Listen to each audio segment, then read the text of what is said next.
Nah, arti daripada kita harus satu dengan Yesus, di mana Yesus datang dan diam di dalam tubuh manusia, Yohanes 14 ayat 23, di mana Tuhan manunggal dengan manusia. Kemanunggalan ini ketika Yesus telah menggenapi hukum Taurat, di sanalah manusia tersebut terbebas dari hukum Taurat. Sebenarnya bukan dibatalkan, tetapi terbebas. Artinya ada apa? Ada Yesus di dalam tubuh orang tersebut diam, sehingga dia dimerdekakan dari segala hukum Taurat. Ya, jadi kemanunggalan Yesus atau kemanunggalan Tuhan dengan manusia, itulah yang membuat manusia merdeka dari hukum Taurat. Sebenarnya bukan dibatalkan. Bukan dibatalkan. Artinya kita sudah hidup di dalam hukum Taurat ketika kita satu tubuh dengan Kristus. Makanya Yesus berkata, seperti engkau ya Bapa dengan aku adalah satu, demikianlah aku dengan mereka, supaya kita menjadi satu. Nah, disinilah satu kesatuan antara Tuhan dengan manusia, di mana Tuhan, Roh Tuhan atau Roh Kudus yang diam di dalam tubuh manusia, memberikan kekuatan, memberikan hikmat pengetahuan, kekuatan dalam melakukan hukum-hukum Tuhan, hikmat pengetahuan dalam mengartikan atau menafsir firman Tuhan tersebut. Karena untuk melakukan firman Tuhan, kita harus tahu dulu firman itu apa. Kita harus ngerti firman itu apa. Makanya, kemana konteksnya, apa perintahnya, seperti apa yang harus kita kerjakan. Oke, Pak Maju, selesai ya Pak? Oke, demikian ya. Ya, soal supaya bisa dijawab. Silakan Mbak Brunda. Baik, jadi gini saudara, yang Anda gunakan itu adalah konsep Kristen yang muncul belakangan mentafsirkan pernyataan-pernyataan Yesus untuk Anda jadikan sebagai sandaran keagamaan. Itu sah-sah saja sebagai orang Kristen. Tapi kalau kita ingin sedikit meluangkan waktu untuk belajar tentang bagaimana kita bersatu dengan Tuhan, di dalam kitabnya Yahudi itu sudah jelas bagaimana manusia Yudaism ini itu bersatu dengan Tuhan. Kalau di dalam Al-Quran memang betul diaminkan itu, inni ma'akum. Coba Anda lihat di dalam Kejadian 6 nomor 3. Berfirmanlah Tuhan. Jadi Tuhan ini yang berfirman, rohku tidak akan selama-lamanya tinggal di dalam manusia, karena manusia itu daging. Artinya bahwa kita ini, manusia ini memang sudah bersatu dengan Tuhan. Jangan dibawa kaidah pengajaran terhadap tafsir Kristen akan Yesus adalah Tuhan dengan konsep makrifat yang ada pada diri manusia ketika dia sedang beribadah atau menyatukan diri kepada Tuhan. Nah, ini yang ingin saya katakan kepada saudara.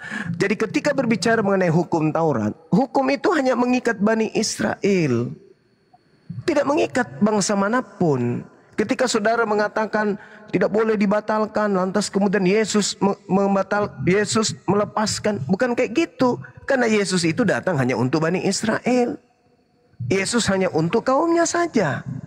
Kristen muncul dengan konsep yang berbeda, pingin juga dianggap sebagai bagian daripada Yudaism, pingin juga dianggap sebagai agama samawi, maka mengambil nama Yesus, kemudian lantas Yesus menjadi tameng untuk menjadikan hukum Taurat ini, Yesus dijadikan sebagai jembatan untuk menghubungkan kepada Tauratnya orang Yahudi, agar Tauratnya Yahudi ini seakan-akan juga punya kebersinggungan dengan Kristen. Padahal itu tidak ada sama sekali. Anda lihat di dalam Ulangan 11 nomor 1. Yang disebut kasih itu apa? Melakukan dengan setia apa yang diperintahkan Tuhan menjadi sesuatu yang harus dipegang. Ketetapannya, aturannya, perintahnya, larangannya. Jadi kasih itu adalah menteorikan Taurat lalu mempraktekkan dengan sungguh-sungguh. Itu kasih kepada Tuhan. Kasih kepada manusia bagaimana? Mengajak manusia lain melakukan hal yang sama, yaitu dengan setia melakukan kewajiban sebagai hamba, berpegang teguh kepada ketetapan Tuhan, peraturan Tuhan, perintah dan larangan Tuhan. Jadi ketika orang itu taat akan ketetapan perintah Tuhan yang datang kepada Nabi Musa, Itu kasih kepada Tuhan. Kapan dia kasih kepada manusia? Pada saat dia mengajarkan dan mengajak orang lain, menyeru yang ma'ruf kepada orang lain, dan nahi mungkar, mencegah kepada kemungkaran. Itulah kasih kepada manusia. Mengajak manusia lain untuk taat kepada perintah Tuhan, dan mengajak manusia untuk meninggalkan larangan Tuhan. Itulah isi dari kasih. Sedangkan yang ada di pola Kristen, mengajak orang lain, mengajak anak-anaknya untuk meninggalkan hukum Tuhan, menuju kepada hukum manusia. Itu bukan kasih itu. Itu menghancurkan manusia. Sedangkan di dalam kitabnya orang Yahudi, Yosua 22 nomor 5. Hanya lakukanlah dengan sangat setia perintah, hukum yang diperintahkan kepadamu oleh Musa, hamba Tuhan itu. Yakni mengasihi Tuhan. Dengan jalan apa? Menuruti segala jalan yang ditunjukkannya, tetap mengikuti perintahnya, berpaut padanya dan berbakti padanya dengan segenap hati dan segenap jiwa. Itu baru disebut kasih. Yang Kristen hari ini apa? Enggak ada kasih di Kristen, itu enggak ada. Kasih kepada Tuhan tidak, kasih kepada manusia apalagi. Bagaimana mungkin mau dikatakan kasih kepada Tuhan? Tuhan yang menjalankan, memerintahkan supaya kita menjalankan hukumnya. Diimani, turun ke bumi menjadi daging, lalu mati dibunuh manusia. Ini konsep dari mana? Sudah begitu ngajak anak-anaknya pun melakukan hal yang sama. Beriman Tuhan langit dan bumi, turun ke bumi, mati dengan jalan kutuk untuk menebus dosa manusia. Menebus manusia dari hukum Taurat. Ini hukum yang dibuat-buat. Hukum yang dibuat-buat. Jadi ketika saudara Kristen mengatakan kami pengikut Kristus, kami jempol, memang betul. Tapi Kristus mana yang Anda ikutin? Kalau Kristus yang asli taat kepada hukum Taurat, dia mengatakan dalam Matius yang Anda bawa tadi, Matius 5. Apa kata dia? Barang siapa, jadi siapapun yang meniadakan hukum Taurat, meskipun yang paling tercilek, lalu mengajarkan kepada orang lain, maka dia menempati neraka. Itu loh ancaman Yesus itu. Itu penekanan Yesus. Tidak ada tawar-menawar. Itu penekanan Yesus. Barang siapa yang meniadakan sedikit pun, setitik pun, meskipun yang paling kecil, lalu mengajarkan kepada orang lain, maka dia akan menempati neraka, tempat terhina.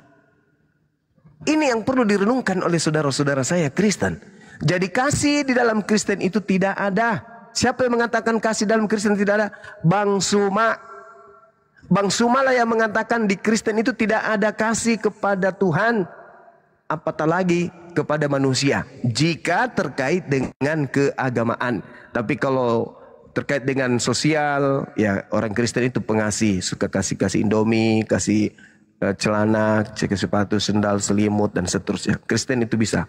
Tapi kalau dibilang berkaitan dengan agama, sama sekali Kristen itu tidak ada kasih kepada Tuhan dan juga kasih kepada manusia, itu enggak ada dalam arti keagamaan, keyakinan. Karena Kristen ini mengajak manusia menyembah kepada sosok yang terkutuk di atas salib. Nah, ini yang bahaya. Demikian.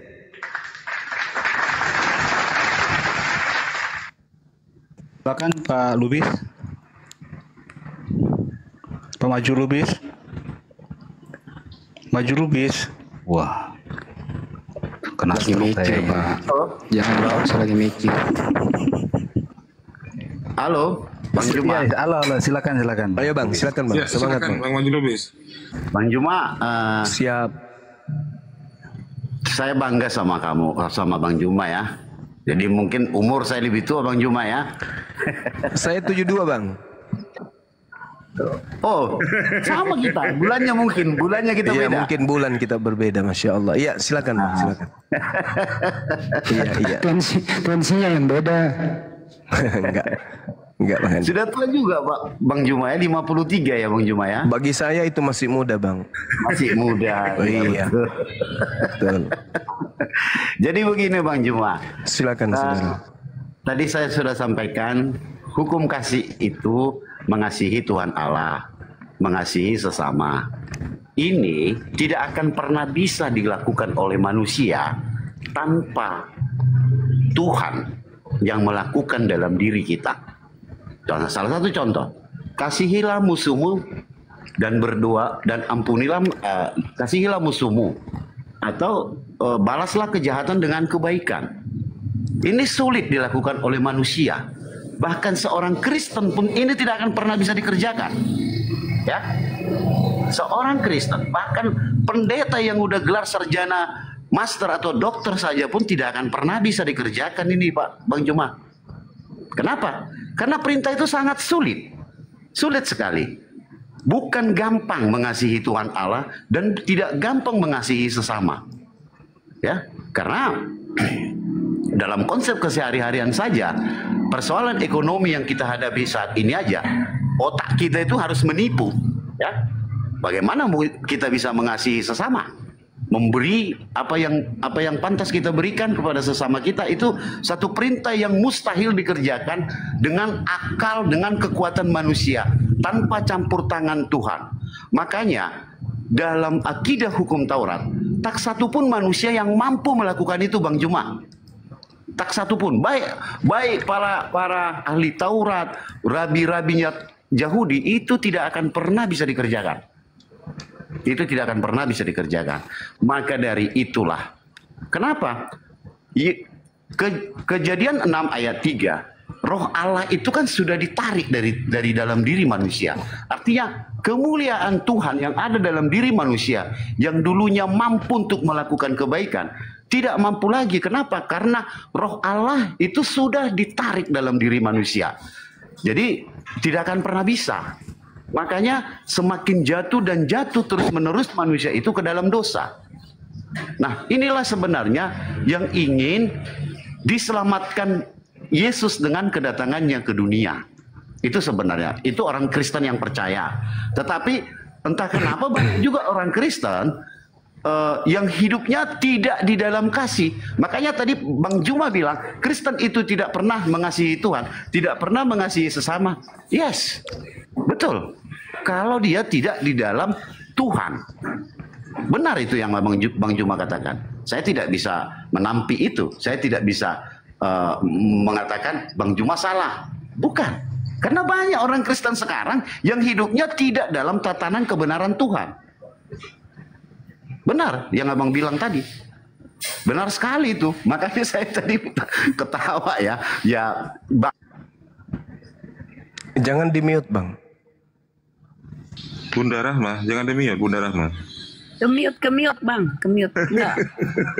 Kemiut, lanjut. Ya, silakan. Salah pencet, Bang. Itu Bang Juma.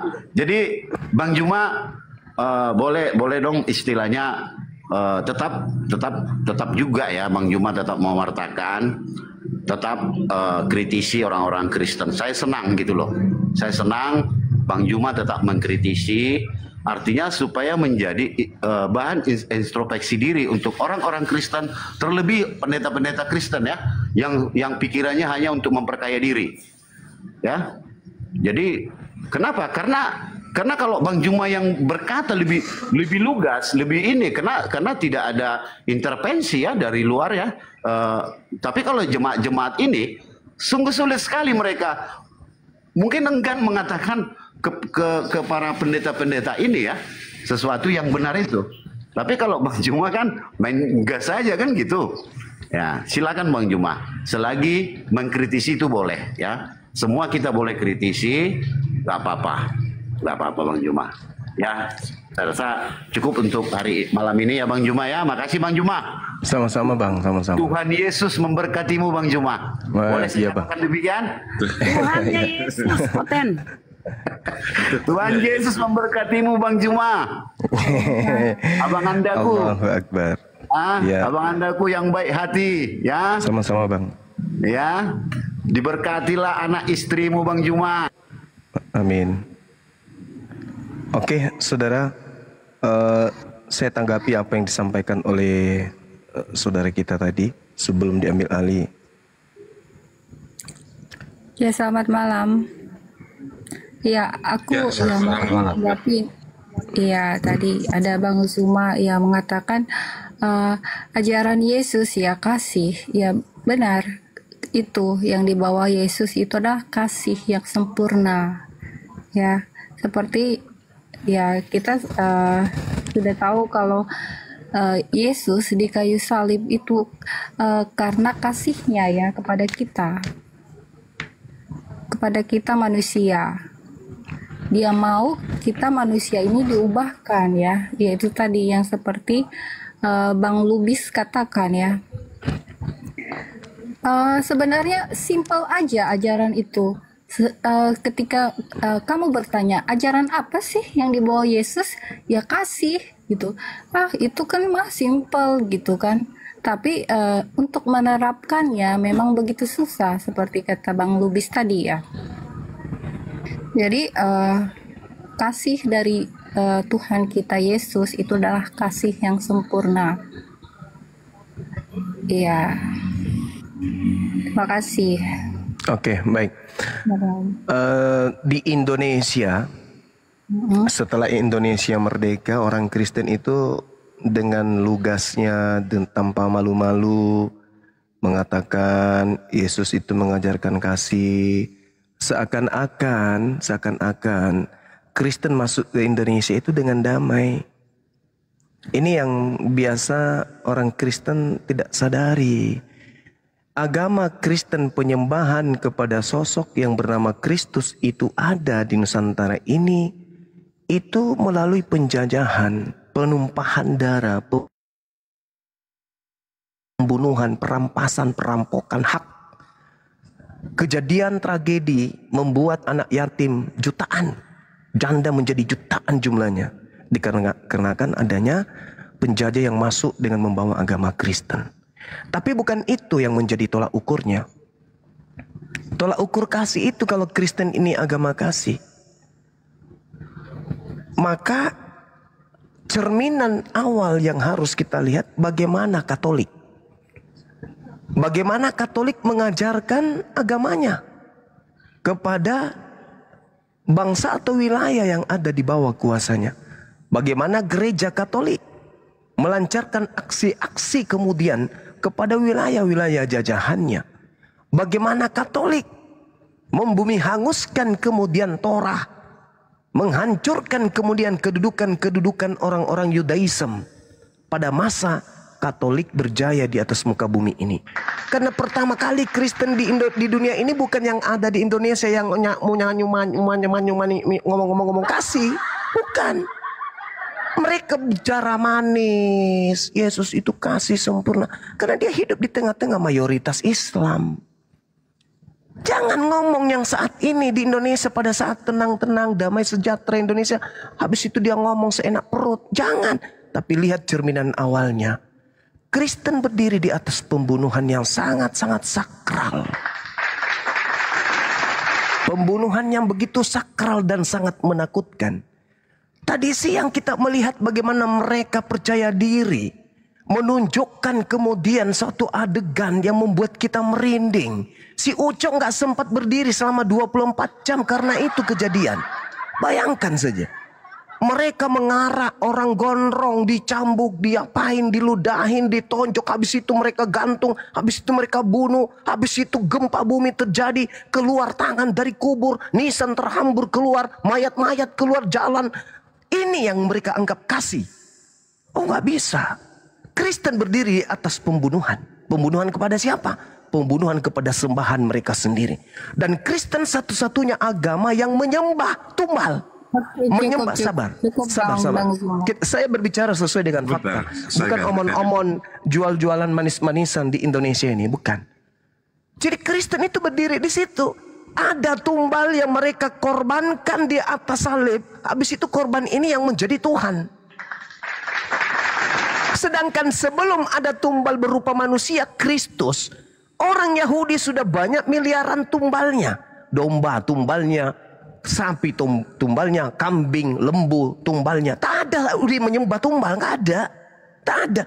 Ini Kristen menumbalkan Kristus Tuhan mereka. Habis itu mereka tuhankan. Ngeri ini teman-teman. Jadi kalau ada yang bermanis-manis muncul di tengah-tengah kita, kasih Kristen itu apa? Kristen itu apa rupanya? Dari abad pertama sampai ke Indonesia baik-baik aja? Enggak. Bagaimana di dalam di kitabnya 2 MKB, orang-orang Yahudi punya catatan-catatan kelam tentang Kristen, tentang Katolik. Agama yang paling banyak menumpahkan darah di atas muka bumi ini, agama yang bertuhankan Yesus. pembuat senjata-senjata di atas muka bumi ini mayoritas beragama penyembah Yesus. Mencetus adu domba dan segala macam tetebenge pembunuhan di atas muka bumi ini, orang-orang yang mengatakan dirinya penyembah Yesus Kristus. Tak ada itu kasih. Coba, sesederhana apa kasih ini kita ingin bandingkan dengan agama lain? Ada ndak kasih yang begitu tersohor di Kristen yang tidak dimiliki oleh agama lain? Apa itu? Memberi Indomie, Islam juga bisa. Apa? Memberikan pengobatan gratis, Islam juga bisa. Apa? Pendidikan gratis, Islam juga bisa. Apa di Kristen? Nggak ada. Sekarang mereka jualan. Seibarat mereka habis membunuh, tangan mereka cuci bersih-bersih, pakai tisu, pakai parfum, habis itu melenggang di tengah-tengah kita. Aku agama kasih loh. Padahal barusan dia cuci tangan. Di Makassar ini, ada makam 40.000 jiwa, satu lubang. Siapa pelakunya? Orang-orang yang menuhankan Kristus. Lalu sekarang kita ingin ditipu dengan mereka mengatakan, Kristen itu agama kasih loh. Oh, pelan-pelan tante. Ya, saya kira begitu. Satu-satunya agama di atas muka bumi ini yang berdiri atas pembunuhan kepada sembahannya sendiri hanya agama Kristen. Camkan itu baik-baik. Silakan. Iya, itu ya Bang Juma ini sudah banyak ya ini menghujat ya, itu tuduhan yang tak beralasan. Tidak ada kasih yang kami berikan, kasih yang kami berikan itu kepada sesama itu adalah ajaran dari Yesus sendiri ya. Sebagaimana Yesus telah tadi sudah saya sampaikan, sebagaimana Yesus mengorbankan dirinya di kayu salib. Jadi itulah kasih yang sempurna. Ketika kamu kasihnya, sebentar saya belum selesai. Ini tanggung nih dipotong. Ketika kamu mengasihi, cuman kamu memberi uang kepada fakir miskin, kepada orang miskin, tapi kamu tidak lebih dari itu namanya kasihmu itu tidak sempurna. Ya, yang diajarkan Yesus itu adalah kasih sempurna, ya, kasih yang dengan secara tulus, ya, dengan secara tulus dan tidak membalas, itulah dia kasih yang sempurna. Yesus ajarkan itu. Apa ketika Yesus, dengar, belum selesai. Ketika Yesus kata terakhir di kayu salib mengatakan, ampunilah mereka Bapa, karena mereka tidak tahu apa yang mereka perbuat. Itu kan? Itu kasih Yesus yang telah diajarkan. Jadi kita harus mengampuni sama kalau dia benar-benar Kristen, kekristenannya itu akan terlihat dari wujud kasih Allah. Karena itulah yang sudah diajarkan kepada kita yang mengimaninya. Beda ya dengan yang tidak menerapkan atau tidak mengimani sebagai Kristus. Bedakan. Jadi jangan kamu samaratakan, oh kasihnya seperti ini, di luar seperti itu. Ya jelas bukan. Yesus juga mengatakan, janganlah kamu seperti suam-suam seperti kuku, seperti ini, kamu tidak panas ataupun dingin. Jadi Tuhan aja mengajarkan seperti itu. Ya, Bang Juma dari tadi aku lihat, dari tadi aku dengar itu penghujatan ya. Room ini memang room penghujat. Catat. Saya. Di mana hujatnya, di mana? Di mana hujatnya? Bang Juma pakai data. Dikatakan kami menuhankan Tuhan itu ketika kami membunuhnya. Menuhankan Tuhan, emang nggak menuhankan Tuhan? Roma 14 nomor 9, untuk itulah Yesus mati agar dibangkitkan oleh Allah untuk menjadi Tuhan bagi orang Kristen. Dalil. Itulah kesalahan dari kalian ya, kesalahan dari itu kalian. Dalil, masa dalil salah? Dari perspektif Anda percaya kalian, dalil Anda salah. Dan cara pandang kalian kekristenan seperti itu yang sangat. Lah itu yang tertulis, untuk itulah Yesus mati agar dia dibangkitkan untuk menjadi Tuhan. Bagi siapa? Bagi orang Kristen. Dalil kok ada. Jadi kalau dia tidak mati dibunuh, ya nggak bangkit. Kalau nggak bangkit, ya nggak jadi Tuhan. Itu dalil. Makanya beragama itu pakai akal, bukan pakai dogma. Dia nggak seperti itu, Dul. Nggak seperti itu. Coba, silakan Anda baca. Saya ingin dengar. Roma 14 nomor di 9. mana kamu ambil dalil comot-comot itu? Kamu di mana? Di mana? Biar aku bantu kamu membacakannya ya. Iya, silakan. Silakan saudari baca, silakan. Di mana kamu ambil? Di mana kamu Roma 14 nomor 9. Silakan. Yang keras ya. Silakan. Baca yang keras ya. Silakan. Biar semua orang di dunia ini dengar. Silakan. Iya, Roma 14 nomor 9. Ya. Belum baca udah baper. Sebab untuk itulah Kristus mati dan bangkit kembali, yakni supaya Dia hidup sebagai penguasa atas semua orang baik yang masih hidup. Dengar, belum baik yang masih hidup maupun mati ya. Anda sengaja membaca yang terbitan 2014 yang, iya kan? Mau terbitan apa? Mau kitab? Anda tidak berani membaca terjemahan baru kan? Kenapa? Kenapa nggak berani membaca terjemahan ini baru? Banyak terjemahan. Kamu mau apa? AYT, TL, BIS, TSI, coba TB dibaca, coba. Coba dibaca TB. Sebab untuk itulah Kristus telah mati dan hidup kembali supaya ia menjadi Tuhan. Baik. Dengar ya kamu jangan ketawa dulu. Itu belum selesai. Supaya ia menjadi Tuhan baik atas orang mati. Orang mati atas orang hidup. Atas orang-orang hidup. Ya, jadi untuk itulah Yesus mati agar Dia bisa hidup kembali supaya Dia menjadi ini Tuhan bisa di-mute baik dulu nggak? untuk Ini orang Kristen. Bang Sumakan ini kan saya sekarang mau menjelaskan. Ya silakan Anda jelaskan. Dari tadi saya nggak bisa jelaskan. Roma 14 ini silakan. Dari tadi kalau kayak gini ini aku saya diam. Hujat ya. Saya diam silakan. Enak aja lu. Tadi kamu mengutip di Roma 14 ayat 9 ya, supaya kamu tahu bagaimana Kristus itu telah mati dan hidup kembali, berarti Dia bangkit ya. Jadi di hari kematiannya Dia telah merebut kunci maut itu, dan Dia berkuasa atas orang hidup maupun orang mati ya. Kalau ngomong itu jangan sampai menangis, Mbak. Santai aja. Jadi dengar. Makanya jangan dibarengi dengan rasa ingin nangis, santai aja. Iya, tapi kamu jangan nyela dulu. Aku kan enggak, soalnya adek ini mau nangis, membaca tapi ngawur gitu, sudah gitu ngarang gitu ya. Tapi jangan pakai mau nangis. Lah kok ngarang? Dengar, saya kan mengatakan Kristen satu-satunya agama di atas muka bumi ini yang membunuh supaya dia dapat Tuhan. Kan udah bilang tadi. Oke, Bang Zuma, yang membunuh siapa? Yang membunuh Yesus Kristus siapa? Pahlawan kalian, iblis. Pahlawan kalian, iblis.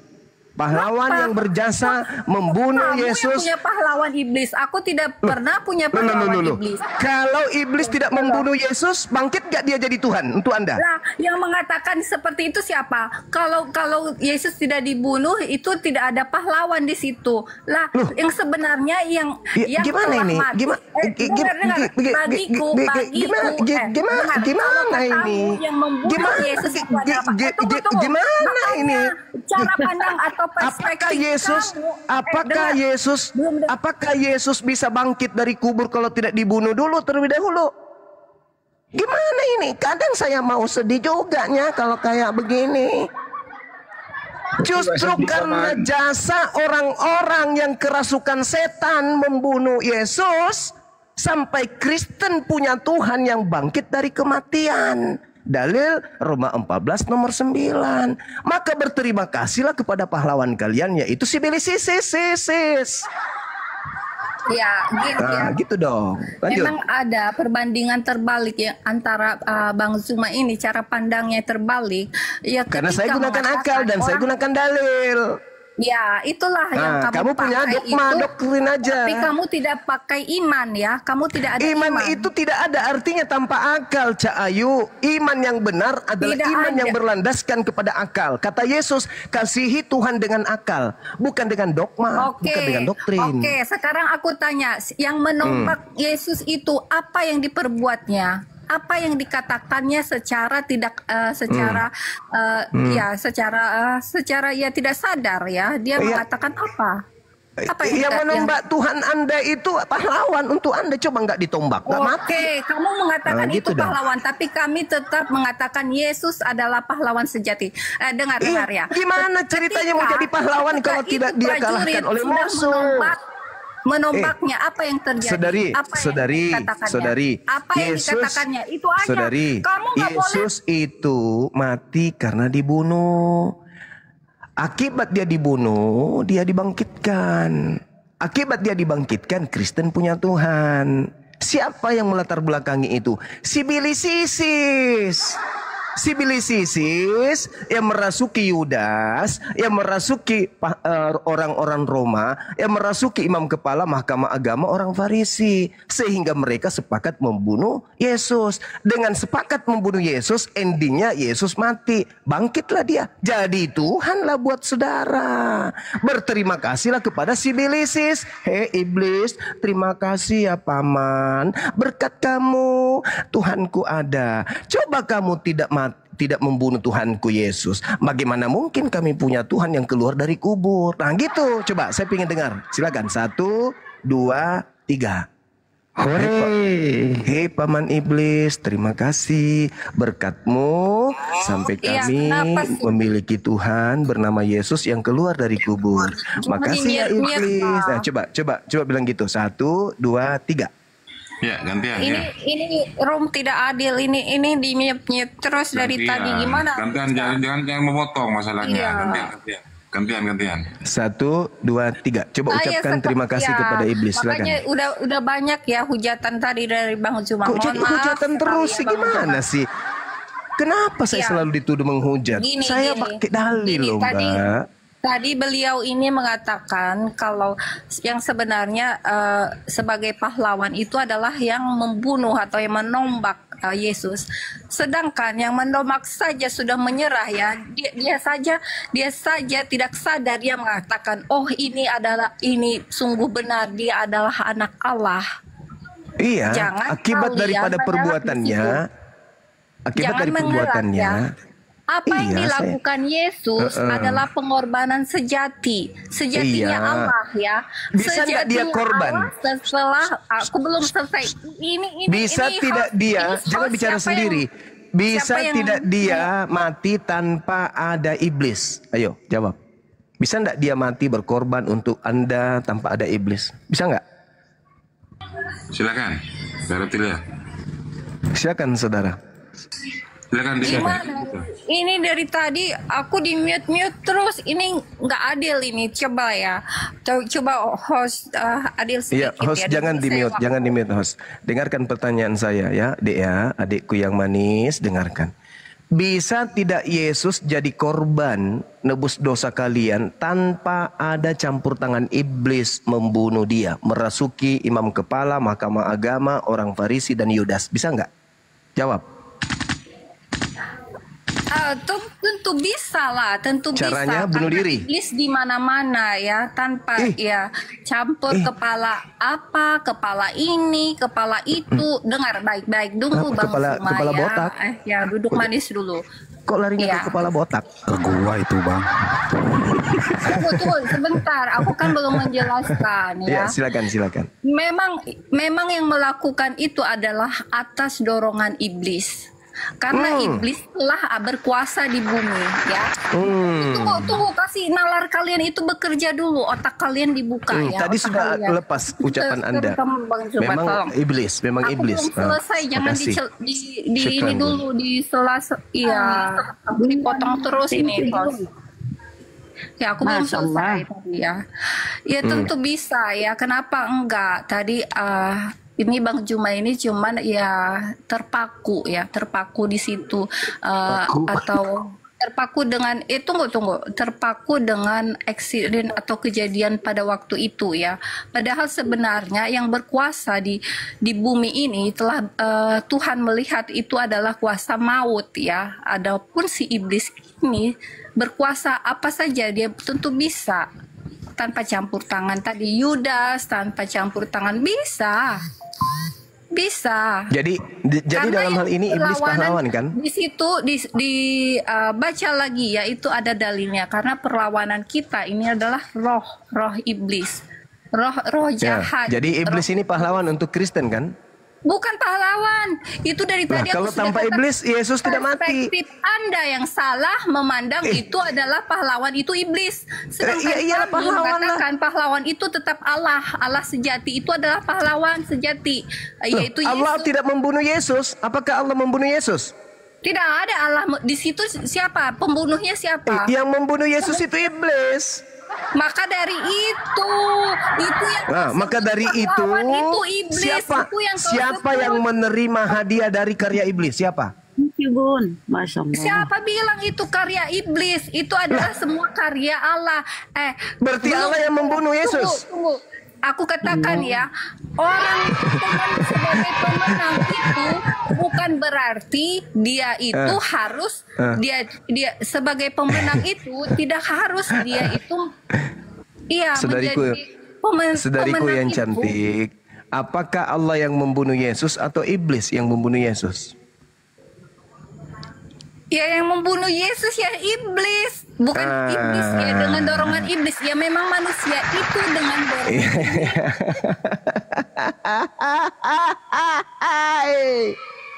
Iblis yang membunuh Yesus. Akibat dari ulah iblis membunuh Yesus, Kristen diselamatkan. Berarti yang jadi pahlawan di sini buat Kristen adalah si Isis. itu adalah pandanganmu ya. Ketika Yesus tunggu, aku kan belum selesai. Kamu suka memotong-motong dan menghindari ayat-ayat yang ada dalil di situ. Memang jelas-jelas di situ Yesus dengar jelas-jelas Yesus itu memegang kunci maut. Jangan ketawa-tertawa lah. Coba didengarkanlah aku. Iya, setengah menit, Mbak. Setengah Di menit saya situ sebentar ya. jangan dihilangkan ya. Pada Mbak, setengah menit saya. Siapakah yang menghendaki Yesus mati di tiang salib? A. Bapa di surga. B. Iblis. Itu doang sih. Yang menghendaki Yesus mati di salib adalah A. Bapa di surga. Kabur. B. Iblis. Waduh, nyesel gua kasih. Kabur. Makasih Bliss, thank you Bliss. Gua nih. Gimana dong? Bagaimana? Roma Bang 14 nomor 9 kan jelas itu. Sebab untuk itulah Kristus telah mati dan hidup kembali supaya Kristus menjadi Tuhan. Iya kan gitu dalilnya. Jadi tujuan Yesus mati supaya dia dibangkitkan kembali, hidup kembali supaya dia menjadi Tuhan. Berarti berkat pembunuhan iblis adik Tuhan. Kan begitu. Maka Kristen harus berterima kasih kepada Iblis. Isis. Repot kali lah. Gitu dong. Ayo, yang kuat argumentasinya naik. Tadi kenapa ada itu lari ya? Nih, gua baru ngomong, nyesel gua ngomong. Iya. Takut sama Bang Andi. Ya, Bang Jumba deh saya kasih pertanyaan pilihan ganda. Iya. Ya. Siapakah yang menghendaki kerusakan di muka bumi? Isis. Langsung dijawab belum. Siapakah yang merasuki? Isis. Belum ada pertanyaan udah dijawab. Siapakah yang bertanggung Siapakah yang bertanggung jawab atas kematian seseorang? Iblis. Ya, Di bukan tiang saya. salib, entar dulu belum kelar. Belum kelar. Siapakah yang menghendaki Mohon kematian jawabannya. seseorang di tiang salib? Siblisis. Iblis. Siblisis. Siapakah yang berjasa antara Yesus dan iblis di tiang salib? Siblisis. Siapakah yang menjadi pahlawan? Siblisis. Siapa yang menikmati hasilnya? Siblisis. Agama mana yang percaya di sana? Waduh. Karesteng. Iya. Kristen lah bang. Ya. Terus kemudian, siapakah yang mati bangkit kembali supaya menjadi Tuhan? Mereka menyebutnya Kristus. Kristus. Siapa tokoh yang menulis ini? Mereka menyebutnya Flus. Paulus. Syukran. Artinya Bang Ferry. perempuan tadi ini harus berterima kasih kepada siapa? Siblisis. Dengan penulis, siapa namanya penulisnya? Sibulus. Nah, oke. Terus siapakah yang ketemu? Ada seseorang di Damsik ketemu seseorang, dan siapa orang itu dan ketemu dengan siapa? Kristus bertemu dengan Sibulus. Apakah benar itu anak Maria loh? Saya curiga Bukan, dia sendiri yang menjawab. Bukan. Galatia 1 nomor 1 bukan anak Maria, karena bukan manusia katanya. Sementara Maria melahirkan manusia. Bukan Yesus. Paulus menjawabnya sendiri. Ada tamu Bang Andi. Kita Di manakah? Ya, Di manakah dideklarasikan? Aduh. Dan tahun berapakah Yesus itu dideklarasikan menjadi Tuhan? Abad keempat. Di daerah mana kayak itu? Roma. Konsili apa namanya? Konsili Nekia. Pada pintar semua. Ya, ini ada. Selamat ada malam. Ada yang ganti Silakan, dulu nih. Bang Odong-Odong. Malam. Sudah murtad belum? Belum. Waduh. Anda sudah makan Pak? Oh, belum murtad. Oke. Bapak udah sembuh Pak? Ya, cepat murtad. Udah sembuh? Sebelum mati. Udah sembuh belum? Kalau Bapak sudah bertelur, impokan ya, biar kami murtad. Ya, kata Pak Ustadz kan, Ada nih telurnya 2 biji. kata Pak Ustadz kan, Jibril itu berkembang. Sudah langsung ke topik. Ini beret-beret ada 2 biji. Langsung ke topik aja. Siapakah yang berjasa atas kematian Yesus di tiang salib? Dialog kok main mute, malu-maluin. Oh, nggak bisa diskusi ini, curhat dia anak buahnya Edis. Curhat di mana? Jadi ada